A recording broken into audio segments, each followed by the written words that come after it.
Welcome to the meeting room at Global TV Talk Show, a broadcast service of globalbusinessnews.net.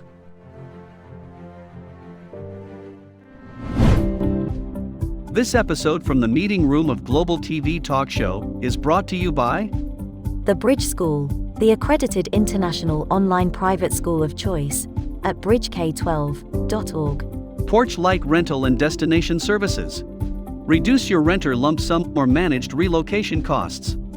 Visit them at porchlightrental.com. And by airs.com. With our full range of services, we can help design and manage your international relocation. Find us at airs.com. Primestone Partners, featuring corporate, government, and developer housing solutions, as well as senior-level advisory services. Find them at primestonepartners.com. And by International Auto Source. We are the vehicle experts for expats, featuring all major brands of automobiles with flexible solutions and financing. On the web at intlauto.com. Become a global player in your field. Cross Culture to Go provides virtual support for your global business and career success. We can help you thrive in 140 plus countries and markets. On the web at crossculturetogo.com. This is Ed Cohen in San Diego, California, and our special guest today is in the UK. Welcome, Richard Majewski from ESSA Consulting, and you've got so many companies. Introduce yourself. You've got them all. So I'm in awe that you're able to balance all this. So you're a specialist in corporate and service corporate housing service departments, involved in booking and marketing and communications. Richard Majewski, thank you for being our guest today on Global Radio Talk Show, Global TV Talk Show too. It's going to be on our radio audio link also. So introduce yourself a lot better than I just did. No, you did a good job there, Ed, and thank you. Good to see you again. First of all, after so many years, you say about the San Diego Bay behind you there, and yeah, I suppose that my background is representative of London. It looks like a photo booth, but I'd like to assure anyone that can see this recording, I'm not in Waterloo train station. One of those 5-second things you put in a token, and that's the one. So yeah, I mean, I have done a lot over the years, and I'm doing quite a lot now. So there are a lot of companies or a lot of identities, some more active than others, but basically, I've been 25 years, over 25 years now, marketing in the service departments, corporate housing sector. Yeah, that's right. Okay, so tell me about the Blue Room. I'm really excited to be your guest someday when it's good for you. Yeah, okay, thank you. The Blue Room was one of those things where, so I do cyber networking. I'll come on to cyber networking perhaps a little bit later, excuse me.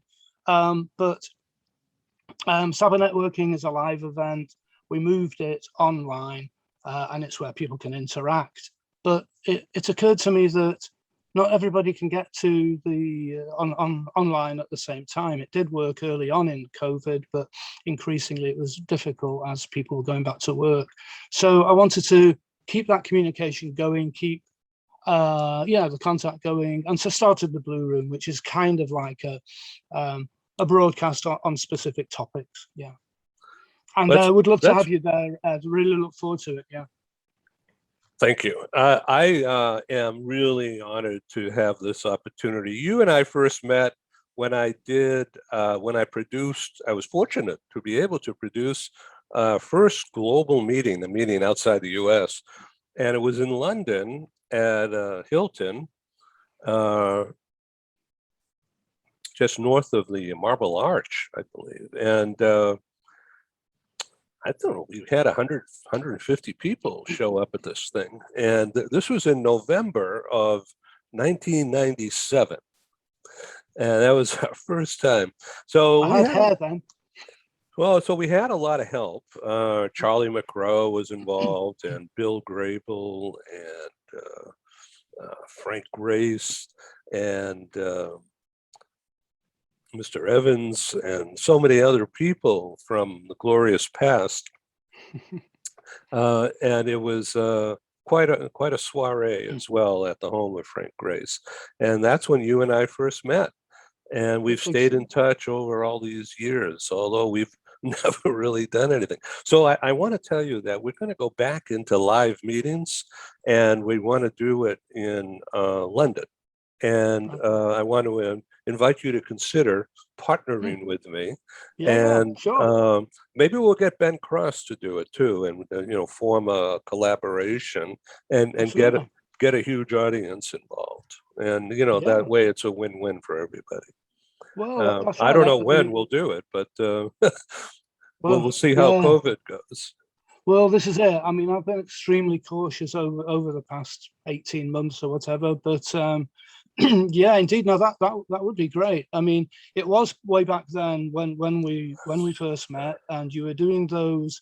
I think you were even going around Europe, but you also had a newspaper, a relocation newspaper that we used to distribute through. Have you got one there? Have you? No, but I'll tell you, I've got another one here. Yeah. So So yeah, that we used to, because that was called Corporate Relocation News, and then a CRN, right. and that was our focus on doing international, because our primary business. I'm going to hold up. Yeah. I don't know if you can see this. Yeah, the blue room, the green screen's got it.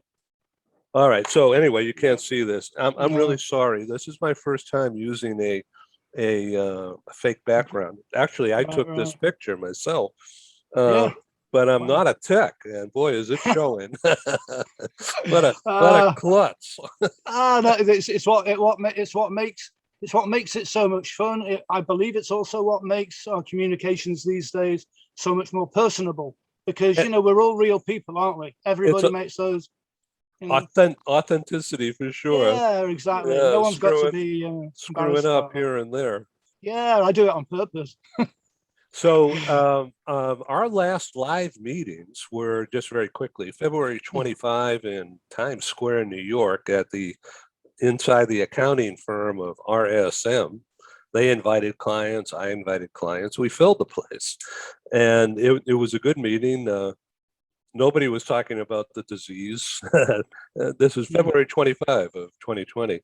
And then 2 days later, in Washington, D.C., on Embassy Row, we were fortunate to be able to produce a stellar event of government people, international embassy people, and private, of course. But that was the last meeting that I produced live. And it was scary because although we were sold out at that meeting, the plane ride back from DC to San Diego is about 6 hours. And I think I was the only one on the plane other than the flight crew.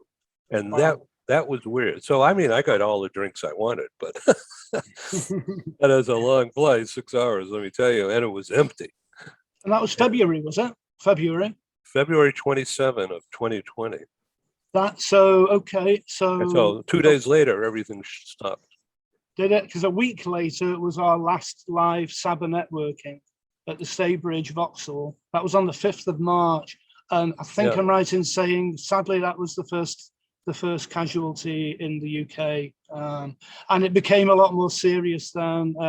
I had a kind of like an unofficial no handshakes, no hugs policy, but people still weren't really kind of taking it seriously. There were all these new type of ways to shake hands that people were experimenting with. Yeah, that's right. And, kicking the shins and stuff. But people, it took a while before people took it seriously, I think. For sure. Yeah. And certainly a certain kind of sector. But and then that's really what what we've been through, isn't it, in the past year, which is kind of that change. I mean, moving online. So we moved Saba networking from a monthly live event, which attracted something like 150 each time. It's free to Good for attend. you. Wow, that's great. It was a big, it was probably the biggest in the sector, in honesty, in terms of annual numbers. So there were things like, there are events like service department awards, and they're bigger as a one-off event. But yeah, regularly, it was good and really, really good fun. Really, everybody would come down. The only downside to it was London centric. And so when we moved online, and it's still online, if I may plug it, Please. Ed. So Saba networking on a Thursday, every Thursday at 5 o'clock London time, and we moved online, and then all of a sudden it wasn't just London people, it was all over the UK, in North America, in Europe as well, and so maybe we come on to that a little bit with regards to the positives a bit later on, the positives that have come out of all of this. But yeah, I think there was a lot of confusion, concern. That word, I don't know. I don't even know what it means, but pivoting, I think it just means doing something different. Why don't they just say that? And there was all that movement around looking at what the business that people were doing, and did it fit what was now going on?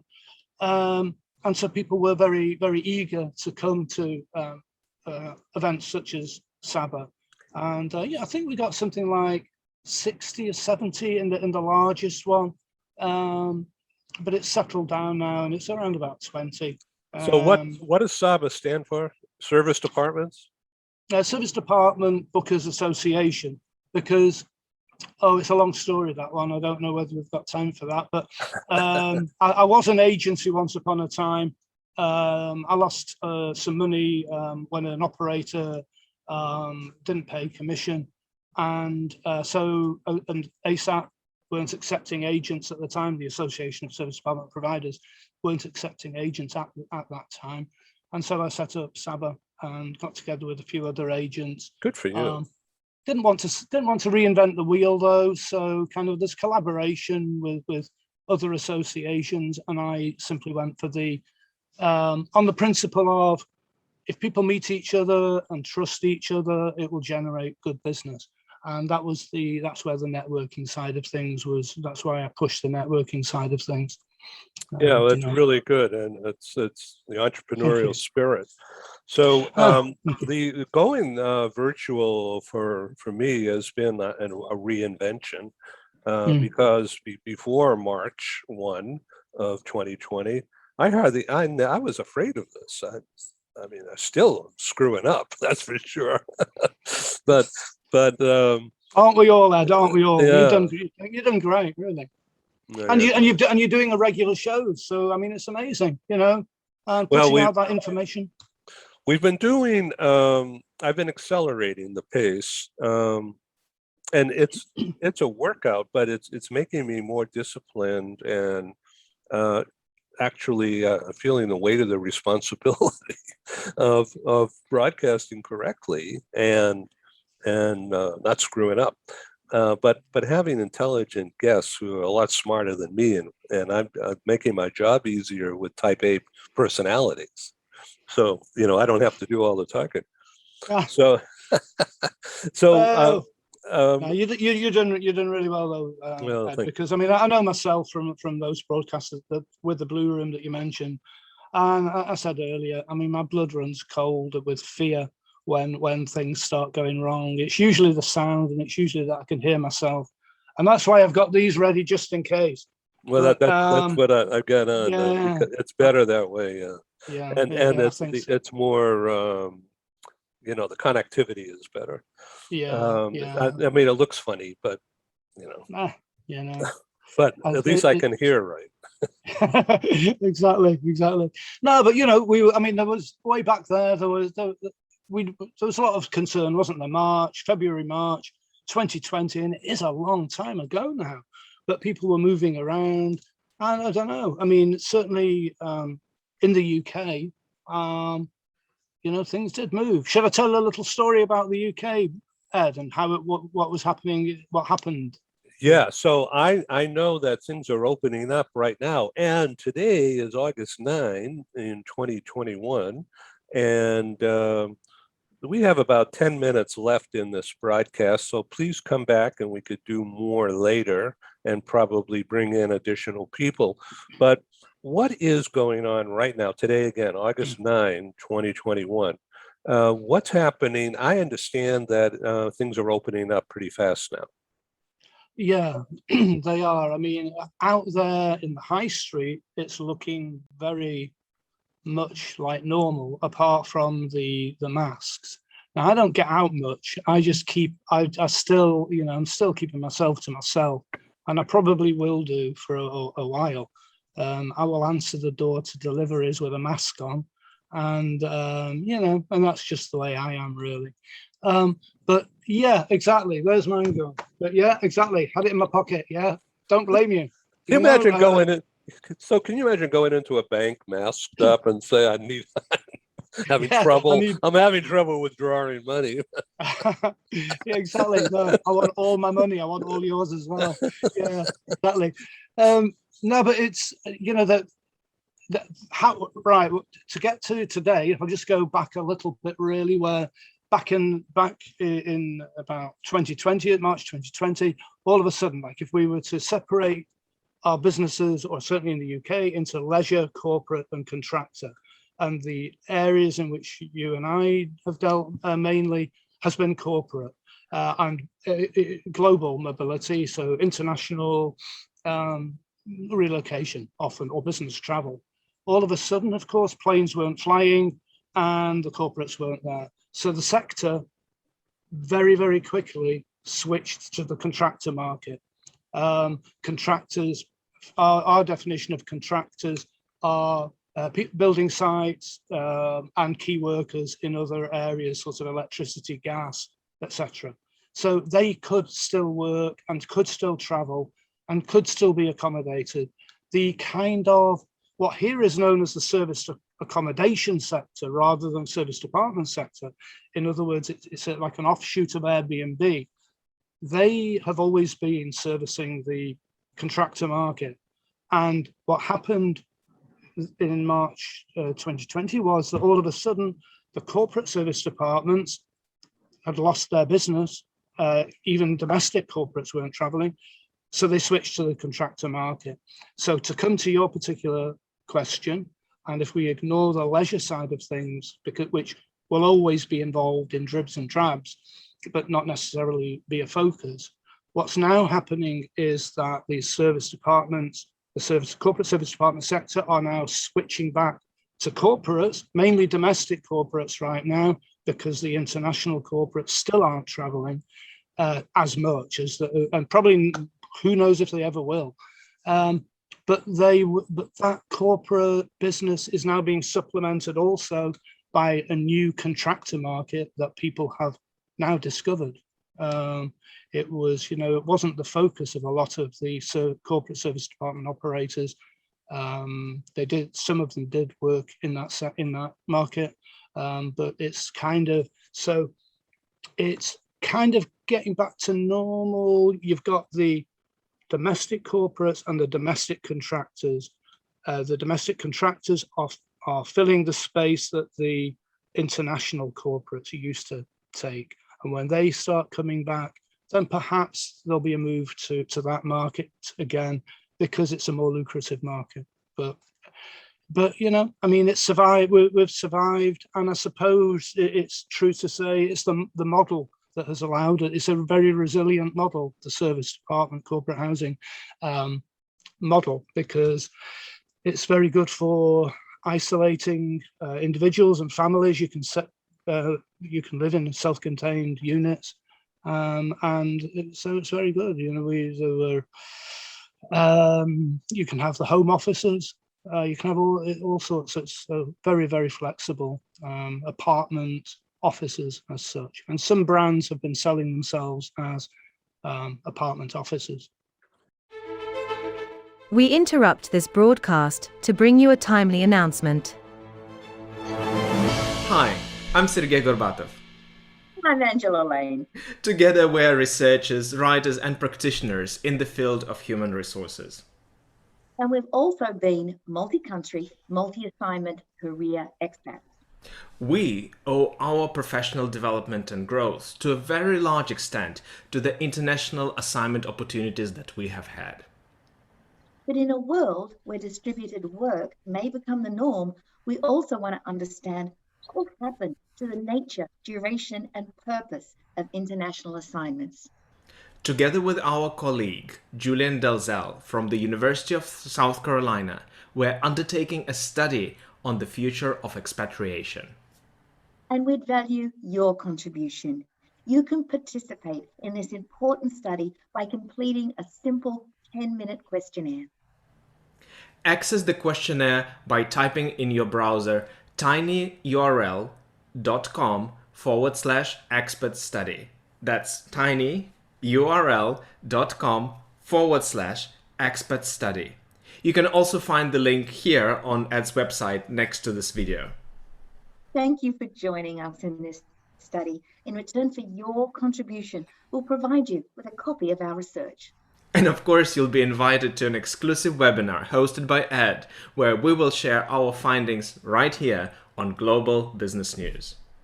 And so please go to tinyurl.com/expat study. Take the survey so that we can better understand the future of expatriation.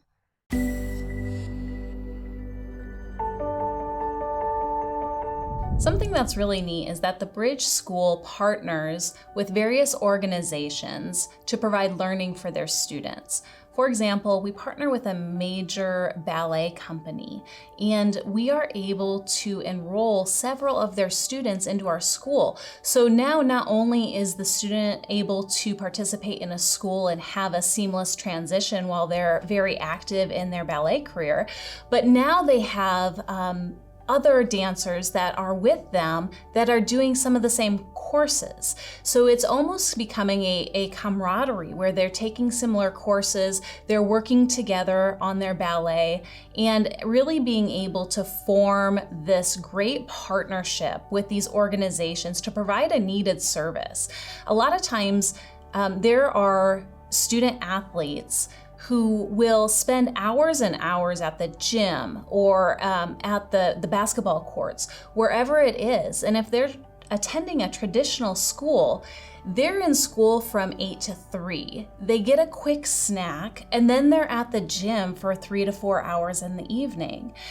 Coming to us and having that partnership, they're able to break that up throughout the day. They can have a morning practice, get some schooling in, have an afternoon practice, finish their schooling in the evening.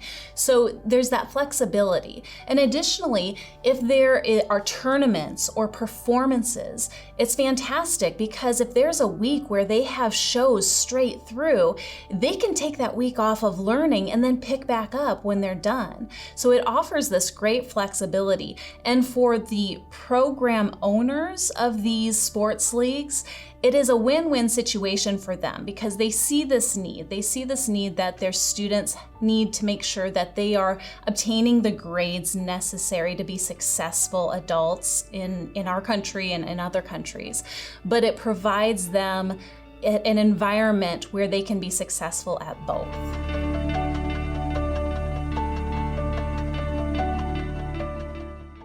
Here in the U.S., I'm sure you know, to some extent anyway, there's been a real estate boom, explosion. The values almost everywhere are going up astronomically because of increased demand and not, currently an insufficient supply of housing for sale, all right, and housing period.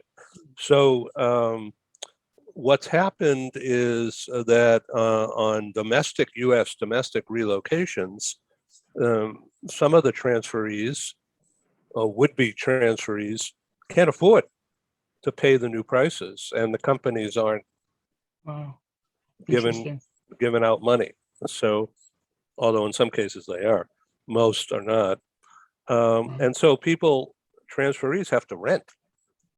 And so the service departments or the Airbnb or any Yeah. apartments have become big, big Right. business, and people Interesting. are living in these things, and the Mm. company is helping to some extent. Right. All right. Gosh. Yeah. Wow. Until so meanwhile, people so let's say I'm a transferee, young family thing, Yeah. and I'm only making so much, Mm. and the real estate price values are being inflated, Mm. and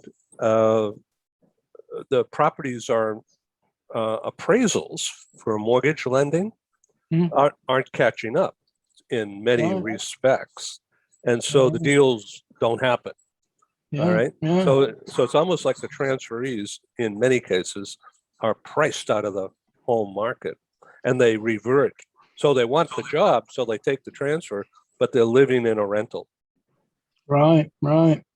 And for the foreseeable future, by the sounds of it, until the house prices readjust to In affordable levels. in some of the markets, more houses are coming on the market, so Mm. there's more supply, but the prices aren't going down. Are not going down. Right, Right. but Right. there's more supply. So it's really a very unusual time. Yeah. And the Yeah. corporate relocation business is bullseye impacted, not Yeah.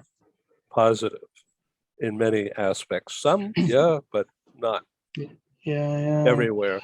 Now here in San Diego, which is 120 miles south of downtown LA, and where I'm sitting in downtown San Diego, right behind that big tall building there, you see that's a Hyatt hotel.